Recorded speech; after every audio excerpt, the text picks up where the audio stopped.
Eat it. Oxygen. Why we breathe.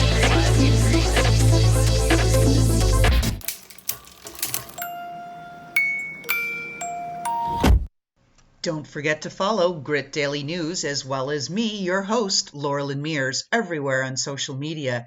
And how about throwing 4 or 5 stars our way if you're listening to Apple or Spotify? Subscribe to our show. Hey everyone, welcome back to the Grit Files here with Grit Daily. You've got your host, Loralyn Mears, and our guest today, Fathelbab. He's an author of 2 best-selling books, not just one. He is not your average motivational speaker, and what he does is he finds this magical way to bring peers together. So when you're working with your cohorts and you're assembled and you're working through the same ideas and things, you can feed off each other and really amplify that knowledge and just take it to the whole next level. He's built a career doing that. So with that, let's welcome Mo. Thank you, Loralyn. Great to be with you. Well, I may have slaughtered that introduction, so I'm going to ask you to say it in really simple terms. Let's pretend we're aliens on a planet, and you're telling me what you do so that everyone can understand it. I love that question. Okay. I've never thought of it that way. That is a great question. Well, if you're an alien and you come down to this planet, one of the things that you might be surprised to see is all these people that work together don't necessarily get along. They don't necessarily know how to talk to each other about difficult things, and they don't necessarily treat each other kindly. Sometimes it's all transactional, it's all business, and they don't treat each other as human beings. And believe it or not, that causes a lot of pain emotionally, and people really struggle. And so I come in and I help people build relationships, build trust, and really get to know each other and learn how to talk to each other about difficult things in order to be more productive and to love their jobs and to love the people they work with. Oh, I love that. People over process wins every time. And my whole philosophy is always be kind to people and pets. So I like where this is going, Mo. Good. In your years of working through this, can you share, without telling names, this is the Grit Files. This isn't, the national whatever Tattletale magazine.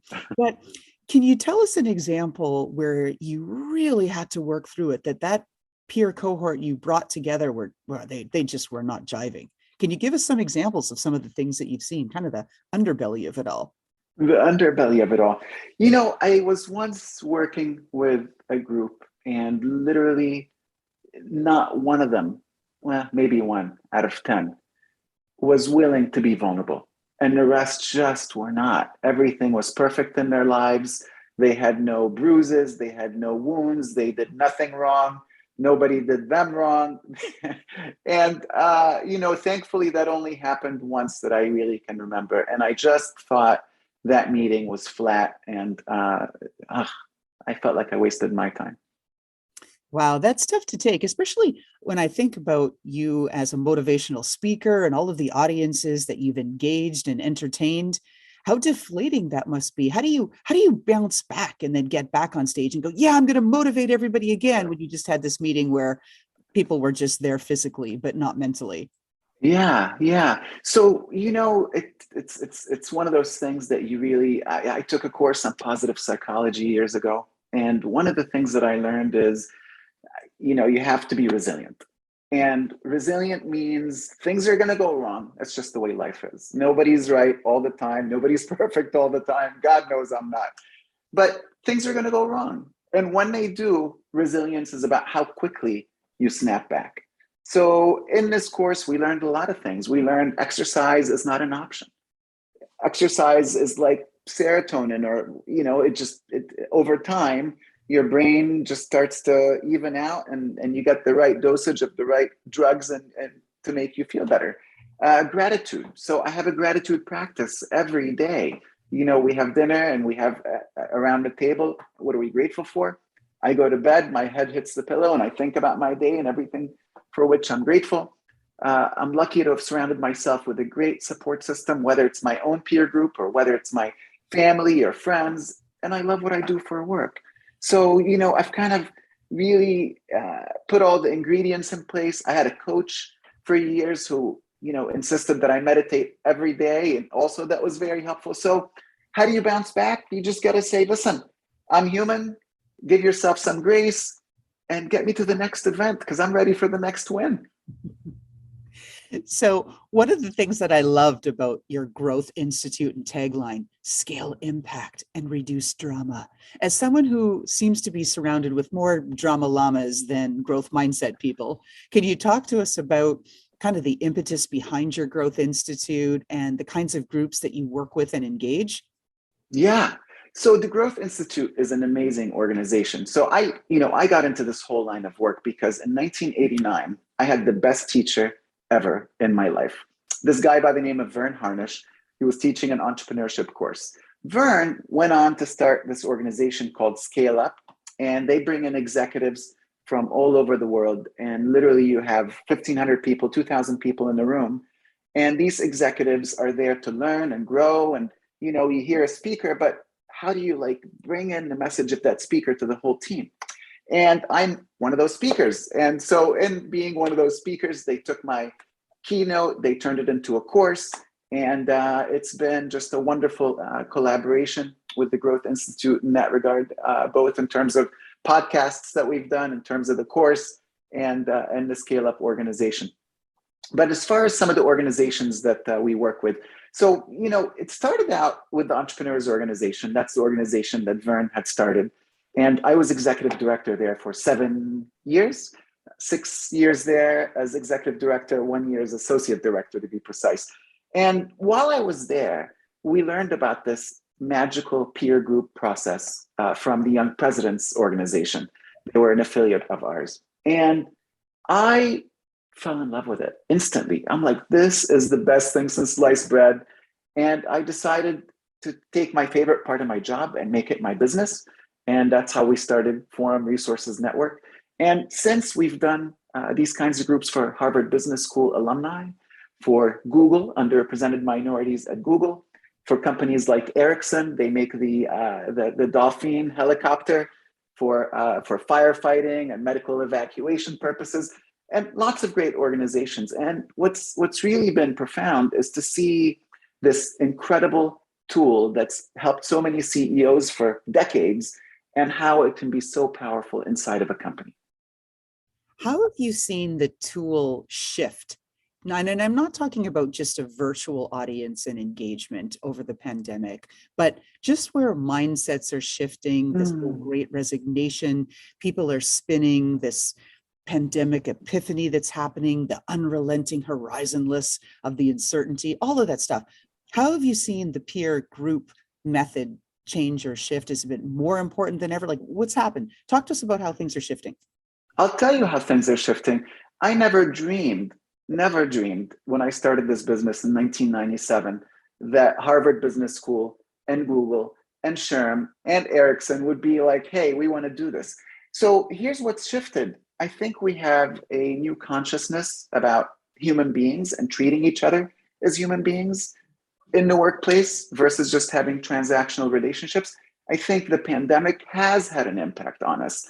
Mental health has been a problem. I mean, I'll ask people to stand up if they've been affected by the pandemic in terms of their emotional well-being, and you'll get 60, 70% of an audience standing up. And so people are hungry for connection. They're working from home, so they're hungry for connection. They're hungry for connection because they're starving, because they're emotionally in a tough place. Their worlds have been turned upside down. And so, yeah, there's a shift. There's a hunger for vulnerability and connection, which I wasn't saying those words 10.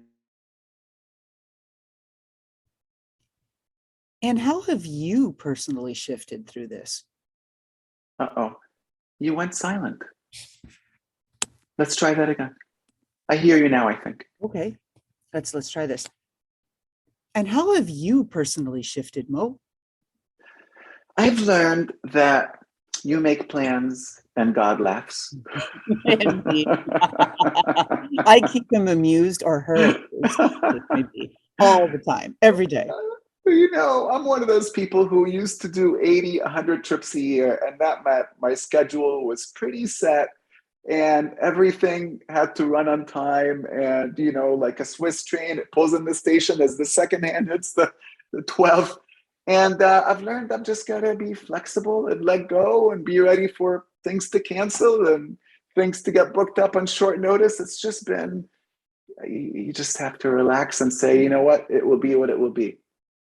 That's right. You got to roll with it. Is that one of the keys that you talk about to building relationships that transform culture? One of your best-selling books, as well as the other one, The Secret Advantage of Successful Leaders. Maybe that's the tip, right? Be flexible, roll with it. Talk to us about tips. Unfortunately, that book was written before I learned that lesson, but nonetheless, it wasn't a lesson intended for building relationships. But in the book, The Friendship Advantage, we do talk about the 7 keys to building relationships. And those are just based on my 30 years of observation and working with CEO peer groups, over 20,000 of them. So vulnerability absolutely is top of my list. And, I talked about it a little bit ago, but let me just dig into that a little bit.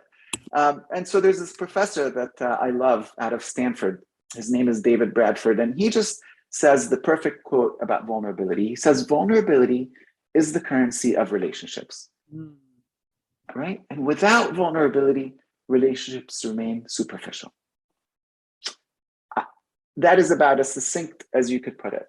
But when I speak to a group and I ask, what does vulnerability mean to you? People say risk-taking, exposure, courage, putting myself out there, being fully transparent. And, some of those things can be hard. Some of those things can be difficult.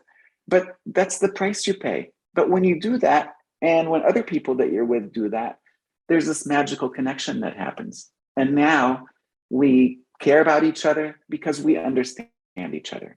Another concept is non-judgment. And so this is just one of the very first ones that really became critical for building a safe environment. So people go around in this world easily dishing out advice or even asking for it. Hey, what should I do? And you tell somebody what to do, and it doesn't always go right? Ask anybody who has children, or ask anybody who's in a relationship, and you forget, and you just tell your partner, here's what I think you should do, and just listen to what they say. Yeah. It generally falls over like a lead balloon, right? Like yeah. And yet people still do it. And so, I've been preaching this for 30 years, but literally 3 years ago, Harvard Business Review came out with an article, and it said, if you have a group of people and advice is given and the advice is not taken, the relationship suffers. That's simple. Advice is given, advice is not taken, the relationship suffers. And so what we teach is speak from experience rather than give advice. And in doing so, you're sharing what happened to you, you're sharing your own journey, and people can learn many things from that story rather than just me telling you what you should do. Yeah. Another key that I love is mischievous fun. And so what we noticed in working with all these peer groups is some of them get really deep and really connected in a meaningful way. Some of them have fun, but the ones that really, really have an end-to-end relationship, they know each other from the fun side to the deep and vulnerable side. They know everything, and they know each other in many different contexts. Those are the ones that have the more meaningful relationships. And mischievous fun to me is also the easiest icebreaker to make a connection. It's not going to get you there in terms of a full depth connection, but it will break the ice to begin the connection. And so that's another benefit of mischievous fun. So there are many more. Another one, I don't think I'm going to get to all of them, but another one that I think is critical is one we call kind truth. So kind truth is, how do I say the difficult thing that I need to say to you, but do it kindly? So there are some people in this world who just choose to avoid the difficult conversation, thinking, it'll just go away. It doesn't. And then there are those who are what I call bulls in the china shop, who don't care how it lands on the other person. And so kind truth is this middle ground where we say what has to be said respectfully, concisely, specifically, right? And we give the other person a chance to respond, not by saying I agree or disagree, but by saying, here's what I heard you say. Did I hear that right? Because I don't know about you, Loralyn, but sometimes you'll have an argument about what somebody thought you said. Right. Done that. Had that conversation even with my cousin. I'm going to teach her the concept of kind truth because she's the bull. So, yeah, she could use a little kindness. Just a little bit, yeah. Yeah. And so you've got this tremendous resilience, all kinds of grit. You've had tremendous experience. You have a gratitude practice. Seems like you got it all. Do you have any kryptonite? What takes you to knees, Mo? Yes. I'm very sensitive. So part of being vulnerable or expecting a group with whom I work to be vulnerable is, I don't ask them to do anything I'm not willing to do. Right. And so recently I was speaking at a conference, 300 people in the audience, and I asked them to speak. The theme was belonging.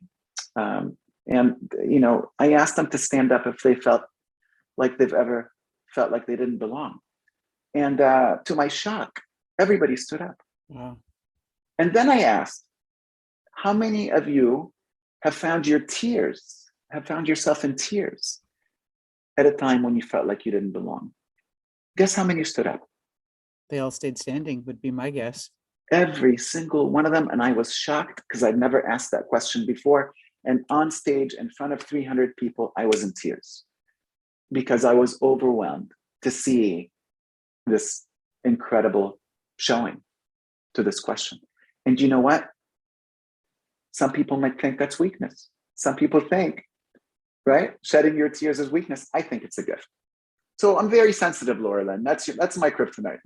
I understand that. Like I was tearing up there thinking about all those people just being willing to be vulnerable in the audience and say it. And we all are on a quest for our tribe. Some of us, as we go through life, we realize it's not our family. That shifts and changes. Maybe we have different ideologies and this and that, and we move on and we keep trying to hunt. Maybe we've moved, we've lost some of our tribe and connections, and we need that place. And then now we find ourselves in this remote working world where, great, you work in your basement or you work in your childhood bedroom. If you're one of these Gen Z folks just trying to get yourself set up, how do you connect? Like remote shouldn't mean disengaged. That's right. That's right. I feel some people, I think, being maybe more introverted, have been maybe comfortable disengaging. But I think eventually they realize, hey, I'm not connecting with my coworkers. And as much as I'm comfortable being a hermit, I'm not connecting with my coworkers. And so we've done Zooms like this, even in the world where people don't want to be in person. And, still people can get together and share some meaningful stuff over Zoom and still create some sort of connection. I will tell you, 2 years ago, I would never have suggested that. Like 2 years ago, we've never done this stuff on Zoom. But you know what? It's working. It actually works. I prefer in person, but Zoom is not horrible.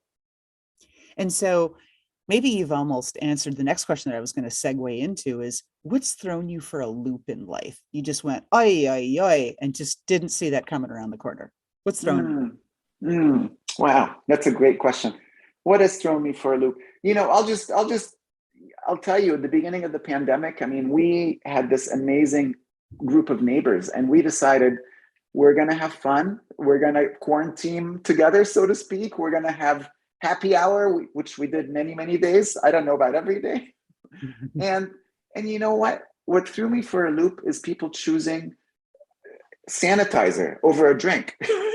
Everybody's just so crazily worried about this pandemic. It's been certainly something that's thrown us for a loop. Absolutely, no question. Yeah, that's tough to take. So let's flip this around and find a way that our audience can help you. What can we do for you, Mo? Wow, it's really kind and generous of you to ask me this question. So I'm going to just say the reason I love this work started with my very first opportunity to actually participate in a training to launch one of these peer groups, which was in 1991. And what I've dedicated my life to is I believe every human being deserves to be in a group of peers that is supportive, that is there to help them develop and grow, and to just be your A team, your A team. Like, you may be brilliant, Loralyn, you are brilliant, right? But by yourself, you're not as brilliant as if you were in a room with 8 other brilliant people.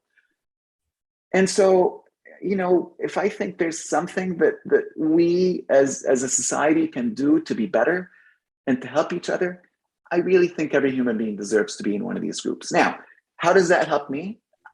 I don't it's I guess I'm more concerned about humanity than I am about me in that regard. Obviously, I have a book on the subject so people can do it yourself. And that's my first book, Forum, The Secret Advantage of Successful Leaders. And literally, you could pick up the book and do it yourself. Get your own peer group together. If you're a company that wants to improve connectivity and create support groups within your organization and help people learn through their peers, then obviously that's something that I would be very happy to help with. One more book to add to my list, which is a growing pile, but I'd really like to read it. Usually I try to read before I interview my guests, but like I said, my backlog's a little big, so I'll have to check that out for sure. Now, last question, Mo. This one's kind of silly, but it's our signature question. So if our audience got to peek into your closet and there was a pair of shoes, some kind of footwear that personified who you are, tell us about that footwear and why it represents you and your personality. Wow, that's a great question. You know what? My pair of Vineyard Vines flip-flops is probably the one thing that I get the most use out of because I love stand-up paddleboarding. And when the weather allows, I am down on the water in Georgetown on my paddleboard, and it is just heavenly. But to be able to do that, you need to be dressed appropriately. And so I'll take my flip-flops and leave them on the dock, go for a paddle, and come back. Put them back on. Fantastic. I love that. I love flip-flops too. I think I'm more of a boots gal, but this isn't about me. So, Mo Fathelbab, wonderful, motivational coach, speaker, all kinds of things, award-winning author, bringing people together to talk through things and help each other through vulnerability, through challenges, through ways to be able to amplify their work by, like you said, creating that sort of nexus and opportunity for the brilliance to find each other and to just, create some explosive potential. I love that. So thank you so much for being on the Grit Files here today. Thank you. Thank you, Loralyn. It's a pleasure. Pleasure being with you. And we want to remind our audience, throw 4 or 5 stars our way on the podcast. We'd love to see you there. And don't forget to follow our show. Thanks, Mo. Thank you so much. And how about that fantastic intro by Touch Circle?